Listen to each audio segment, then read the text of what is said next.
बहुत बहुत धन्यवाद आप लोगों को, अभिनंदन आप लोगों का। भारत के श्रम, रोजगार, युवा कार्यक्रम एवं खेल मंत्री डॉक्टर मांडविया जी,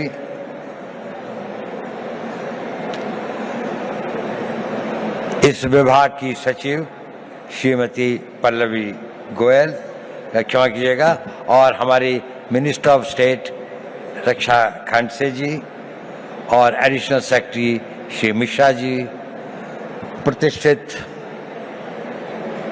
यहाँ पर उपस्थित सभी लोगों को, और विशेषकर इस सभागार में उपस्थित 3000 वो युवा जो एक बड़े भारी कंपटीशन के बाद यहाँ पर आए हैं, उन सब का मैं अभिनंदन करता हूँ। मैं आभारी हूँ माननीय मंत्री जी का, जिन्होंने मुझे यहाँ आने का ये अवसर दिया। थोड़ा असमंजस था मुझे, मैंने कहा भी कि मेरा क्षेत्र, मेरा अनुभव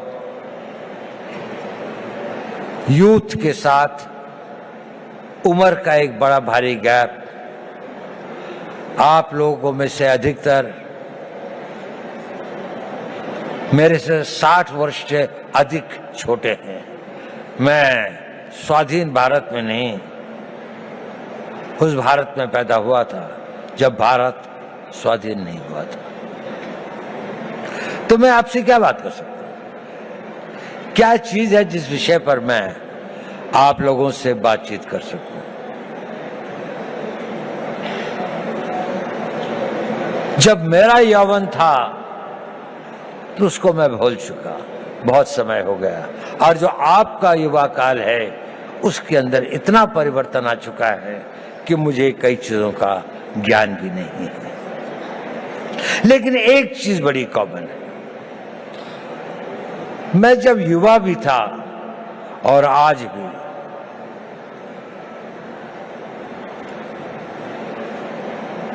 एक चीज का मैंने देखा, वो हमेशा आपके साथ चलती है, आपको पता हो या ना हो, आप कॉन्शियस हो या ना हो, चीज बहुत छोटी है लेकिन वो आपके जीवन की लोकाई को डिटरमिन करती है, उसकी गति और उसका क्या अंत में वो कहां पहुंचेगी इसका निर्णय करती है। वो होती है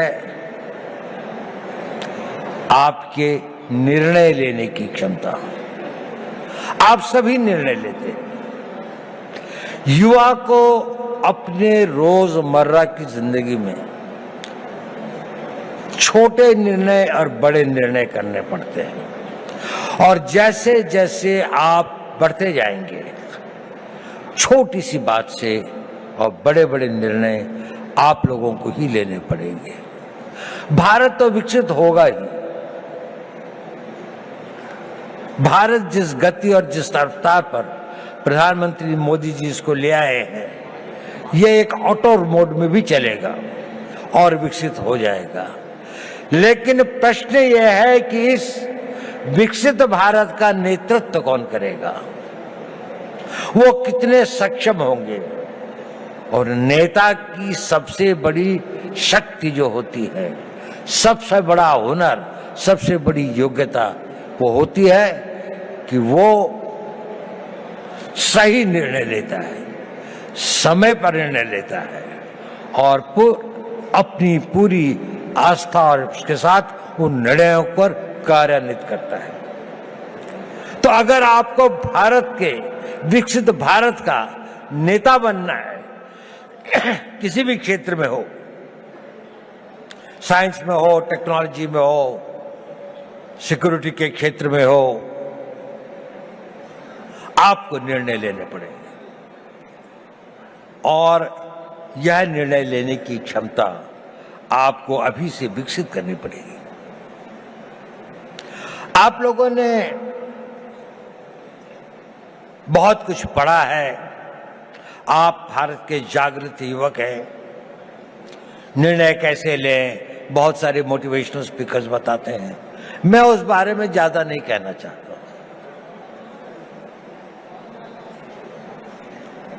मैं छोटी सी बात कहना चाहता हूं, आप जब निर्णय लें तो आज के लिए नहीं, अपने आने वाले उस भविष्य के लिए निर्णय लें। दूरदर्शी भाव से निर्णय लें। आज का निर्णय तो लगता है कि ठंड बहुत है, रजाई में बैठे रहें, लेकिन अगर आपको कंट्री को रिप्रेजेंट करना है तो आपको लगता है नहीं, मुझे 4 बजे दौड़ने के लिए जाना ही चाहिए, मुझे अपनी फिजिकल फिटनेस रखनी चाहिए। अभी 1 जनवरी को कई लोगों ने बहुत सारे निर्णय लिए होंगे। कल से पक्का सोशल मीडिया नहीं देखूंगा, टाइम खराब नहीं करूंगा, जिम में रोज जाऊंगा,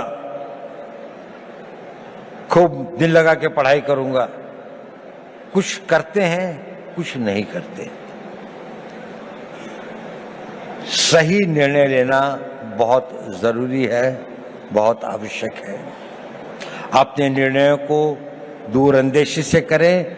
हर निर्णय को लेने के साथ ये सोचें कि इस निर्णय के बाद मेरा अगला निर्णय क्या होगा, अगला कदम क्या होगा। एक कदम उठाने से पहले अगले 2 कदम की सोचें। जीवन के अंदर में ड्रीम्स से जीवन नहीं बनते, पर ड्रीम्स उनको एक दिशा देते हैं, आवश्यक है।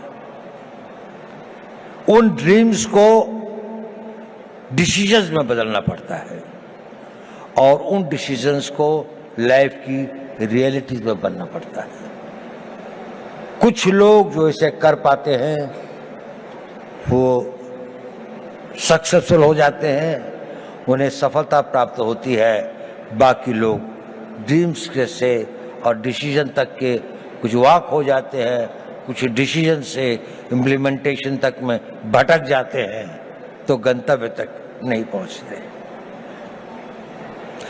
आप सब लोगों में असीम संभावनाएं हैं। आप में यौवन की ऊर्जा है, आप में बड़े बड़े सपने हैं, आप में वो शक्ति है, आप में वो प्रवाह है जो ये कहता है कि मैं समुद्र को पी जाऊंगा, मैं दुनिया को बदल डालूंगा। उस तरह की शक्तियों को लेकर आप आए हैं और आप बहुत भाग्यवान हैं कि आप उस भारत में पैदा हुए हैं, एक स्वतंत्र भारत में। ये स्वतंत्र भारत हमेशा ऐसा नहीं था जितना स्वतंत्र आपको दिखाई देता है। सदियों तक हमारे पूर्वजों ने इसके लिए बहुत कुर्बानियां सही, बहुत अपमान सहे, बहुत असहायता के दौर से गुजरे। कई लोगों को फांसी चढ़नी पड़ी, भगत सिंह को फांसी के फंदे को स्वीकार करना पड़ा, सुभाष बोस को जीवन भर संघर्ष करना पड़ा, महात्मा गांधी को सत्याग्रह करना पड़ा और अनगिनत लोगों को अपनी जानें देनी पड़ी। ये संघर्ष चलता रहा। हमारे गांव जले, हमारी सिविलाइजेशन को समाप्त किया गया, हमारे मंदिरों को लूटा गया और हम एक मूक दर्शक की तरह असहाय होकर इसको देखते रहे।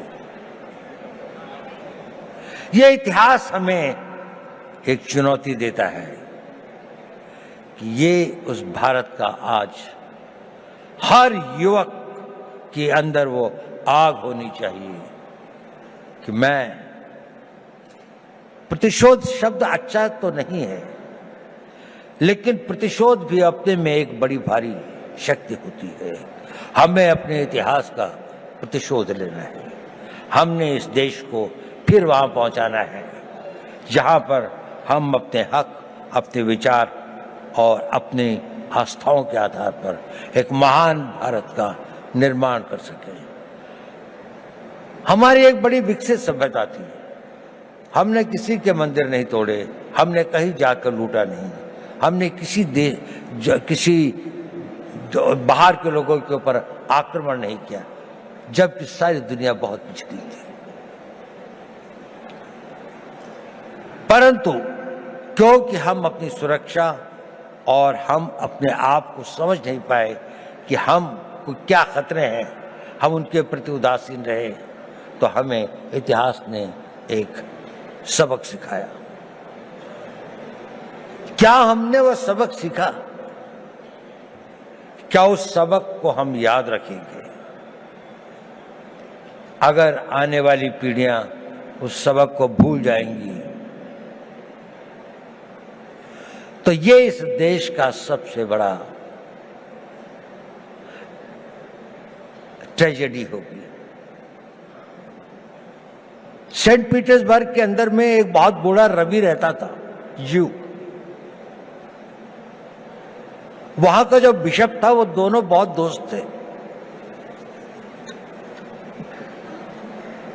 तो एक दिन बिशप उसके घर पे आया तो रवि जो था करीब 80-85 साल का था, तो उसकी आंखों में आंसू थे। उसने कहा, रवि क्या बात है, आज तुम उदास लग रहे हो? नहीं, उसने कहा, सोच रहा था। उसने कहा, क्या सोच रहे थे? उसने कहा, मैं ये सोच रहा था कि जूस का क्या होगा। उसने कहा, देखो पिछले 2000 सालों से तुम संघर्ष कर रहे हो, 2000 सालों से यात्राएं सह रहे हो, 2000 सालों से तुम्हारे ऊपर इतनी अधिक वो हुई, प्रोग्राम थे दुनिया में, क्या तुम्हें इस बात का रोना आ रहा है? उसने कहा, नहीं, मुझे इस बात का रोना नहीं आ रहा। मेरे विचार में यह ख्याल आया कि इन हजारों सालों तक संघर्ष की जिस परंपरा से, जिस आग को जिंदा रखा है, कहीं आने वाली पीढ़ियां इसको भूल तो नहीं जाएंगी, और भूल तो नहीं जाएंगी कि हमें अपने आप को फिर से शक्तिशाली बनाना है, अपनी रक्षा करनी है। ये भाव था, ये बड़ा पावरफुल सेंटिमेंट है, और हमें अपने उस सेंटिमेंट से ही प्रेरित होना चाहिए। कई सारी ऐसी बातें होती हैं हमारे ऊपर, कई सारी इस तरह के आघात होते हैं जिससे हमें लगता है कि अगर हमारे साथ में अन्याय हुआ है, अगर हमारे साथ दुर्व्यवहार हुआ है, हमारे गांव जलाए गए, हमारी मातृशक्ति का अपमानित किया गया, तो इसका हम भी अपने आप को इतना मजबूत करेंगे, हर रूप से, आर्थिक रूप से, रक्षात्मक रूप से, टेक्नोलॉजी के रूप से, हर क्षेत्र में हमें आगे बढ़ना है। तो मैंने ये बताया कि आवश्यक है कि आप जीवन में सही निर्णय लें और निर्णय लेने की शक्ति बढ़ाएं। मैं उस पर ज्यादा नहीं बोलूंगा क्योंकि आप लोग काफी जागरूक हैं। मैं एक दूसरी बात पे कुछ कहना चाहता हूं। प्रश्न इस बात का ये जरूरी है कि आप सही निर्णय लें, लेकिन सही निर्णय लेने के बाद भी वो निर्णय पर आदमी चल नहीं पाता। It is important that you take right decisions, but it is more important that you make your decisions right. आपने अगर निर्णय लिया तो आप उसे सही बनाएंगे, और डिसीजंस राइट बनाने में ही कठिनाई होती है, वहीं पर संघर्ष करना पड़ता है। इस अपने डिसीजंस को जो आप लेते हैं उनको राइट करने के लिए आपको खटना पड़ता है, साधना करनी पड़ती है, मिटना पड़ता है, जल तिल तिल भर के जलना पड़ता है, और लंबे समय तक चलना पड़ता है। एक दिन में सपने पूरे नहीं होते, एक किसी काम को करने से मंजिल नहीं मिलती। ये छोटे छोटे कई काम होते हैं जो आपको करने हैं। देखिए, मोटिवेशन टेम्पररी होता है, जरूरी है, लेकिन मोटिवेशन कुछ क्षण, कुछ घंटे, कुछ दिन आपके साथ रहता है। आपका डिसिप्लिन इंड्योरिंग होता है, वो आपके साथ रहता है। उस मोटिवेशन को परिवर्तित करना पड़ता है, अपनी लाइफस्टाइल में परिवर्तित करके उसको डिसिप्लिन में लाने में। जब आपके जीवन का वो भाग हो जाता है तो कुछ दिनों में वो आपका आदत हो जाती है और फिर वो परमानेंट हो जाता है। आप सोचते हैं कि मुझे सवेरे 3:30 बजे या 4 बजे उठना चाहिए। पहली बार शायद आप किसी बात से मोटिवेट हुए होंगे कि किसी ने कहा होगा कि आप अगर सवेरे उठते हैं, आप अगर अपना फिजिकल फिटनेस ठीक रखते हैं, आप योगा करते हैं, समय लगता है उसके लिए। आप 9 बजे उठ के नहीं कर सकते। आप अपनी पढ़ाई कर सकते हैं। तो 3 दिन तो आपने किया, चौथे दिन आप भूल गए। लेकिन अगर आप में डिसिप्लिन आ जाता है तो फिर ये हो जाए, और अगर वो आपका नेचर बन जाता है तो फिर जीवन भर आप भी करते रहते। तो अपना मोटिवेशंस को अपने डिसिप्लिन में परिवर्तित करें, ये एक इंपॉर्टेंट टिप है।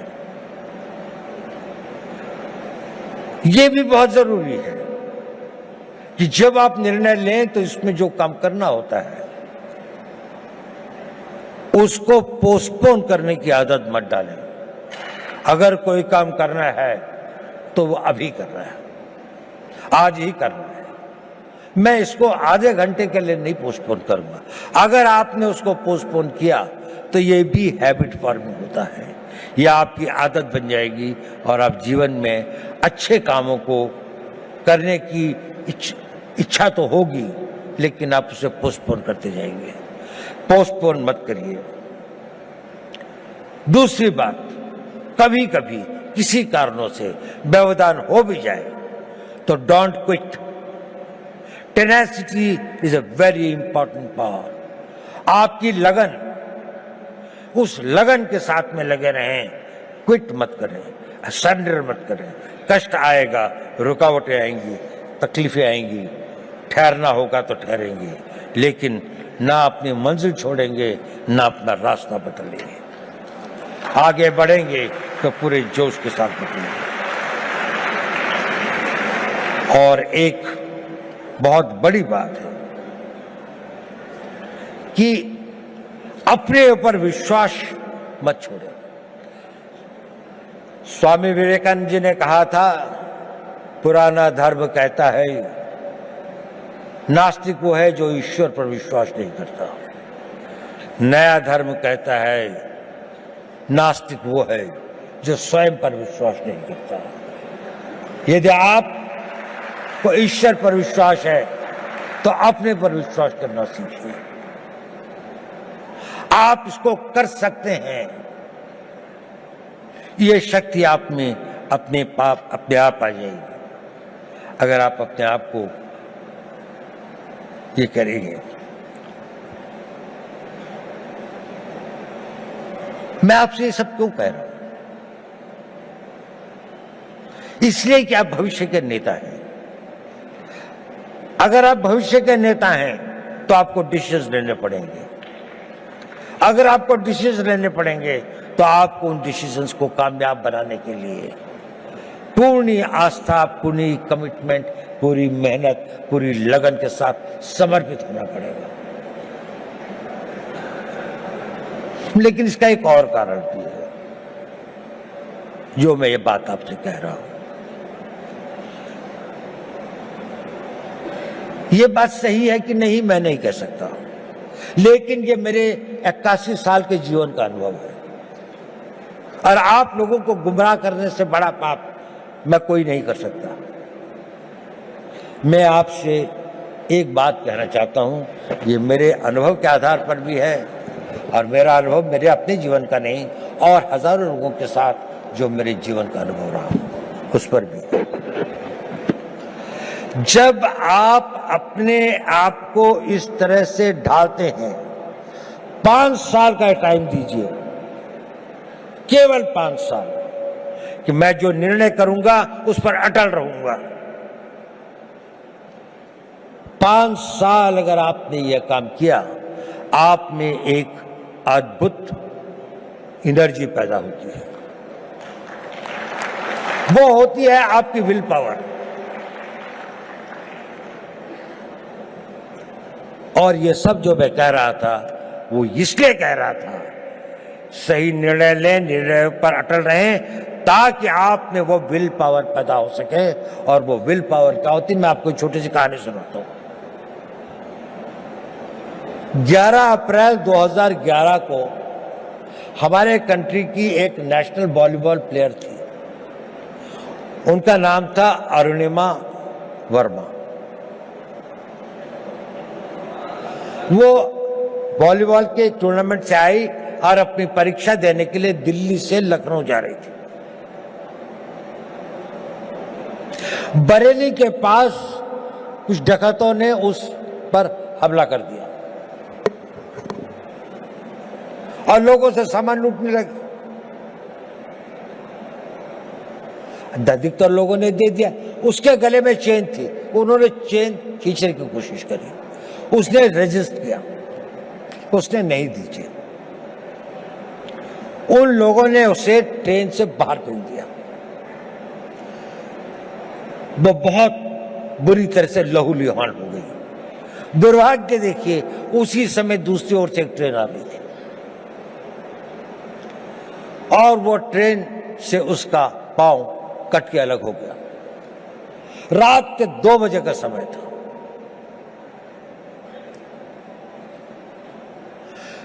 उस पटरी के ऊपर कई बड़े बड़े चूहे थे, वो उसके मांस को खाने लगे।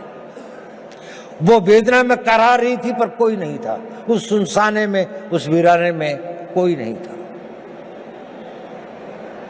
वो लहूलुहान, उसका बहुत खून बह चुका था। सवेरे लोग वहां पहुंचे तो उसको उठाया, ले गए। नेशनल प्लेयर थी, दिल्ली लाए, all India institute of medical sciences में उसका उपचार हुआ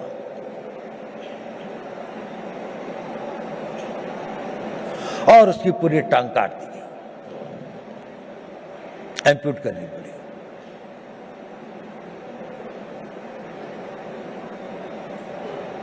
वो बिल्कुल एक विकलांग होकर अपने घर में पड़ी थी, लेकिन उसने ये इरादा किया कि नहीं, मैं विकलांग नहीं हूं, मैं माउंट एवरेस्ट पे चढ़ूंगी।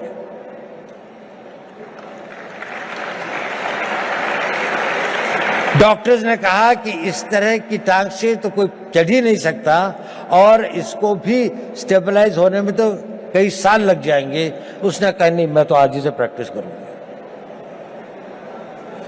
13 मई 2013 को उसने माउंट एवरेस्ट पर चढ़ी। पहली एक पांव न होने वाली महिला में एक आर्टिफिशियल उसके साथ में, और वही नहीं, सबसे पहले चढ़ी टॉप पर। जो पूरा गैंग ग्रुप था उसके अंदर में वही बेस कैंप से सबसे पहले आती थी। क्या था उसके अंदर? Physical strength, opportunities, talent. इस सबसे ज्यादा उसके अंदर वो विल पावर थी। और वो विल पावर उसके साथ में एक दिन में नहीं आई। जब उसके जीवन को लोगों ने पढ़ा, समझा, उसने बचपन से ही अपने अंदर एक ऐसी शक्ति पैदा की थी कि जो उसकी स्ट्रॉन्ग विल पावर थी। मैं चाहता हूं कि आप लोग इस 5 साल के शेड्यूल को फॉलो करें। इसके लिए नहीं कि निर्णय सही होंगे, इसके लिए नहीं कि निर्णय को आप निर्णय कर पाएंगे तो आपको सफलता मिलेगी, वो तो मिलेगी, लेकिन उस कमिटमेंट, उसके साथ में, रिगर के साथ में, उस डिसिप्लिन के साथ में अगर आप अपना जीवन जिएंगे तो आपके अंदर एक बहुत स्ट्रांग विल पावर पैदा होगा। और वो विल पावर एक इतनी बड़ी शक्ति होती है कि आप जो चाहोगे वो कर सकते हो। आप उसकी इच्छा करोगे, वो इतना बड़ा फोर्स मल्टीप्लायर होता है कि वो आपकी physical energy, mental calibre, mental talent वगैरह, एवरीथिंग एल्स, वो सब कुछ जीतती हुई आप देखोगे कि जीवन में ये असंभव चीजें क्यों होती हैं।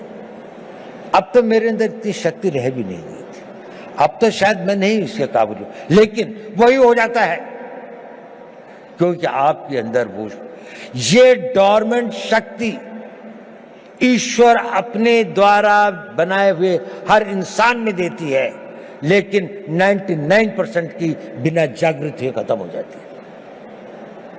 कुछ लोग इसे जागृत करते हैं और वो अपने डिसिप्लिन से और उसको अपना नेचर बनाकर जागृत करते हैं। आप अपनी उस इच्छा शक्ति को बढ़ा सके, वही इच्छा शक्ति एक राष्ट्रीय शक्ति बनती है। लड़ाइयां क्यों लड़ते हैं हम लोग? कोई हमसे साइकोपैथ थोड़ी हैं कि दुश्मन की लाशें हों, डेड बॉडीज पड़ी हों, कटे हुए गड्ढे हों तो हमें कोई बहुत संतोष या बहुत सुकून मिलता है। इसके लिए नहीं रहती लड़ाई। लड़ाइयां लड़ी जाती हैं किसी देश के मनोबल को तोड़ने के लिए, ताकि उसका मनोबल इतना टूट जाए कि वो हमारी इच्छाओं के अनुसार संधि कर सके, हमारी बात को मान सके, जो हम चाहते हैं वो उसे प्राप्त कर सके। जब आप लोगों में इच्छा शक्ति होगी तो राष्ट्र का मनोबल बनेगा। The will of the nation जिसे कहते हैं कि जिसके लिए लड़ाइयां लड़ी जाती हैं। आज भी आप देख लें, जितनी भी लड़ाइयां हो रही हैं, जितने भी संघर्ष हो रहे हैं, कोई ना कोई कंट्री अपनी बात को दूसरी के ऊपर में थोपना चाहता है, उसके लिए वो शक्ति का प्रयोग कर रहे हैं। अगर आप इतने शक्तिशाली हैं कि कोई इसको ना कर सके तो आप हमेशा स्वतंत्र रहेंगे। लेकिन अगर आपके पास में सब कुछ है लेकिन वो मनोबल नहीं है तो आपके अस्त्र शस्त्र सब रखे रह जाएंगे, और उसके लिए चाहिए नेतृत्व। आज हम बहुत भाग्यशाली हैं कि देश में ऐसा नेतृत्व है, एक ऐसा नेतृत्व जिसने 10 साल में देश को कहां से कहां पहुंचाकर एक ऑटो बोर्ड में ले आए हैं। उनकी कमिटमेंट, उनकी मेहनत, उनकी टोटल डेडिकेशन हम सब के लिए एक आदर्श है।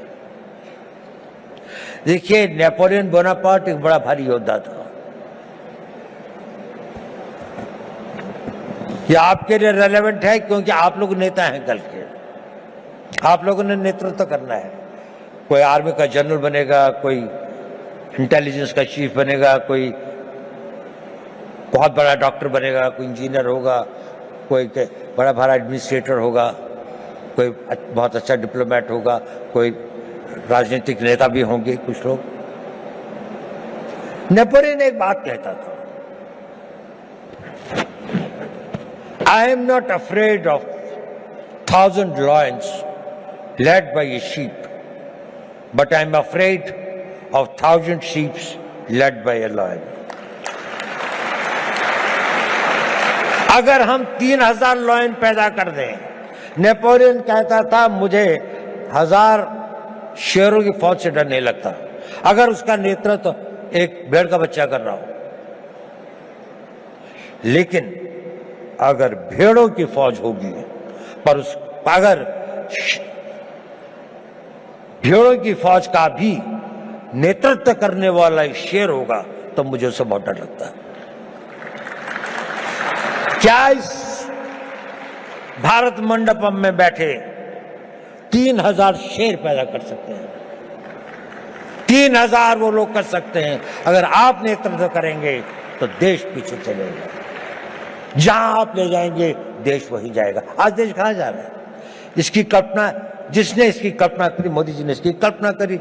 एक संघर्ष क्या, एक टीम, जो भी इतना सारा, इतनी मेहनत, इतनी लगन, इतनी कमिटमेंट, इतनी इमेजिनेशन के साथ में इतना डिसिप्लिन है कि वो भी एक तरह से ऑटो मोड पर डिविनिटी के साथ चलते हैं। कहां से विचार आते हैं, नए नए विचार किसी भी क्षेत्र में हो। हम लोगों का तो थोड़ा स्पेशलाइज फील्ड है, उसमें भी मैं देखता हूं हमेशा उनको कोई एक नया विचार, एक नया वो आता है उस विल पावर से, उस टोटल कमिटमेंट से, उस पूरी की पूरे समर्पण से। आप बहुत भाग्यवान हैं।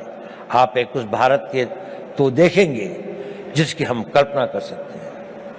जब आप अपने यौवन में, जब आप अपने उसके आगे अपनी मेहनत और लगन से आगे पहुंचेंगे तो उसके बाद आप देखेंगे एक बहुत बड़े भारत की आप होंगे। लेकिन ये पहली बार नहीं होगा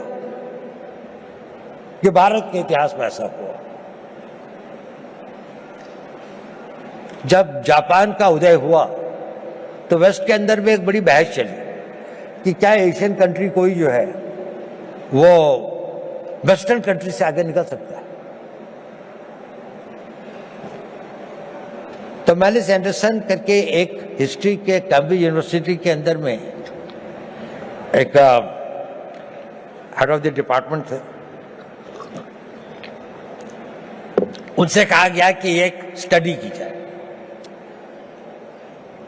कि ये इकोनॉमी जो है इसका क्या इतिहास रहा। तो मैलिस ने एक किताब लिखी जिसका नाम है वर्ल्ड हिस्ट्री ऑफ इकोनॉमी, और उसने वो फर्स्ट सेंचुरी से लेके 19th सेंचुरी तक लिखी। और उसमें उसने कहा कि इसमें से 1700 साल तक अधिकतर इंडिया की नहीं तो कभी कभी चाइना की इकोनॉमी ही वर्ल्ड की सबसे बड़ी इकोनॉमीज थी। और बड़ी ही नहीं थी कि टुगेदर इन दोनों के बीच में लगभग 55 to 60% इकोनॉमिक पावर थी, बाकी सारी दुनिया में 40%। भारत ने बहुत बड़ी बड़ी सक्सेसेस देखी हैं। हमें 150-200 साल लगते हैं। ऐसे कई बड़े कालखंड आए हैं जिसमें वो अपनी पराकाष्ठा पर था, साइंस की, टेक्नोलॉजी की, आर्थिक विकास की, लेकिन हम वहां से गिर भी सकते हैं। There is nothing permanent in life. आपको अपने हर दिन की हर उसकी रक्षा प्रतिदिन करनी पड़ती है। ये एक परपेचुअल स्ट्रगल होता है। नेशनहुड और राष्ट्र को मजबूत रखना ये एक निरंतर संघर्ष है, जैसे कि आपका भी संघर्ष निरंतर है। ये कभी समाप्त नहीं होता। आखिरी सांस तक आपका जीवन तब तक सार्थक है जब तक आप सोचते हैं कि मेरे लिए करने के लिए कल भी कुछ है। अगर आपके पास कल कुछ नहीं है तो आपका जीना बेकार है। आप सोचते हैं और जो कल मैंने करना है वो डिसिप्लिन आपके अंदर वो इच्छा शक्ति पैदा कर देगी। उसके लिए शक्ति भी आएगी, समय भी होगा, संयोग भी होगा और आप उसे कर भी पाएंगे और आप कामयाब हों। मेरी यही शुभकामनाएं आप लोगों को मेरा बहुत बहुत हो। आप भारत के भविष्य हो, के कर्णधार हो। आप लोग फले फूले मेरे